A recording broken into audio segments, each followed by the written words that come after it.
This is on non-proportional relationships, multiple representations of non-proportional relationships.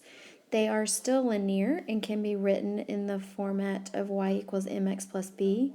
M is still your slope, and then b is your y-intercept. Remember that y-intercept is where it crosses the y-axis. So if this was our graph, the y-intercept is where that line goes through the y-axis. So right there on this graph or this picture.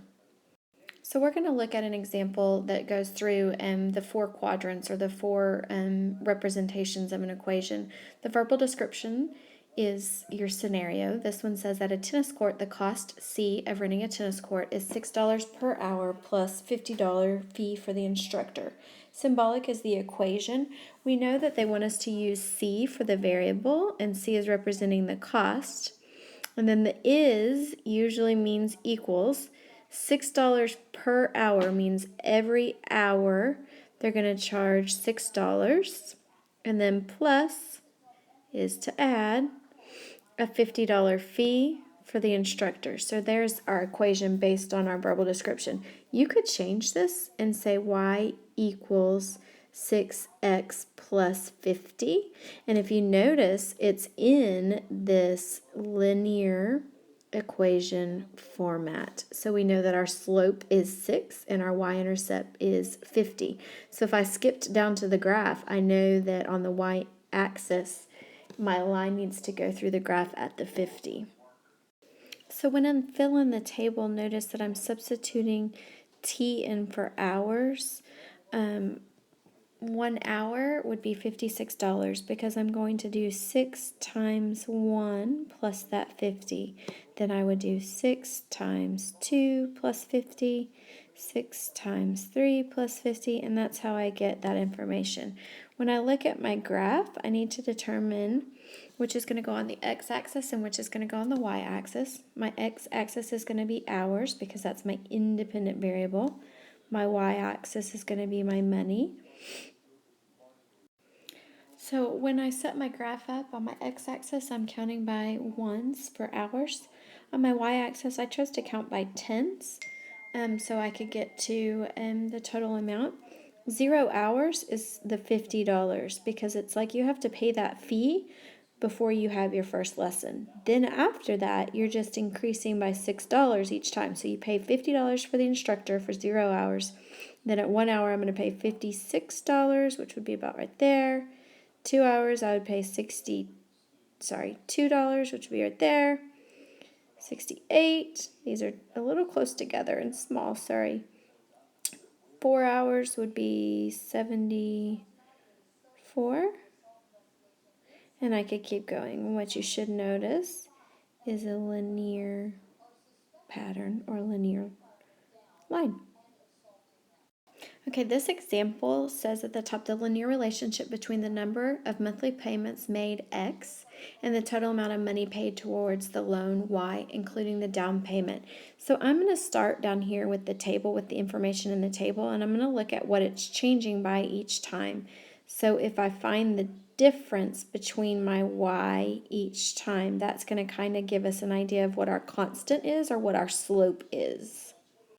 So my constant or my change is 250. So it's changing by $250 each time. So that's my constant, or we could say that that's going to probably be my slope is 250.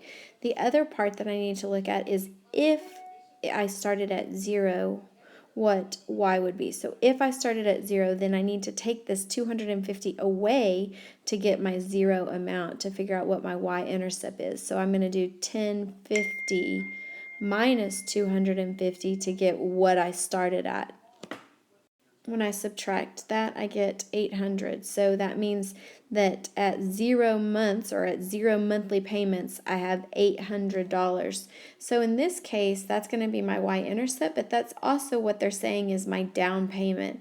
And so what they're saying is that we paid somebody a down payment of $800, and then we're paying him $250 each month. And that could be like if you bought a car or something, you pay a fee or you pay a down payment and then you pay monthly until the whole thing is paid off. So when I build my equation now, I know that y is the amount that I'm paying. My slope, or my constant, or my monthly payment is that 250, and that's going to be multiplied by the number of months, and then plus 800, which is your y-intercept, because that $800 was paid up front. So that's your symbolic, or your equation. When I look to set my graph up, my x-axis is going to be my monthly payments, and my y-axis is going to be the amount of money. I'm going to start at 0. I'm going to count by each month on my x-axis and how many months we go to. And then on my y-axis, I'm probably going to count by, let's do 500. So I could do 500, 1,000, 1,500. I'm going to erase some of this. Okay, so I counted by 500s on my y-axis, but I think that that's going to group my data too close together. So I'm going to change that, and I'm going to change to count by something else, because you want it to be able to show that your trend, or your line of your equation.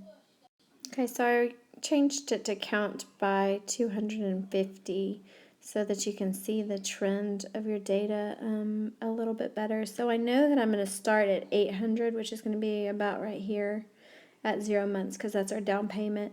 The first month is going to be at 1050, which is just going to be a little bit above that 1,000. The second month will be at 1,300, which will be a little bit above. The third month will be at 1,550. The fourth month will be at 1,800. And you can see that my equation is linear, or a line. The verbal description just wants you to write a scenario, or to give a scenario of this situation. So we could say that I made a down payment of $800 and I'm paying $250 a month until my car is paid off. That would be a verbal description. Okay, so there are 13AB goes with this graph right here, so that goes together. And then there's 3, 4, and then you can call this one 5 if you want to. These are ones that I want you to do and check with me before you move on. These are your check for understanding on non-proportional. You may do them on paper, or in your notebook, or on a whiteboard, and come and check them with me. Make sure you show your table and you show your graph when you do these.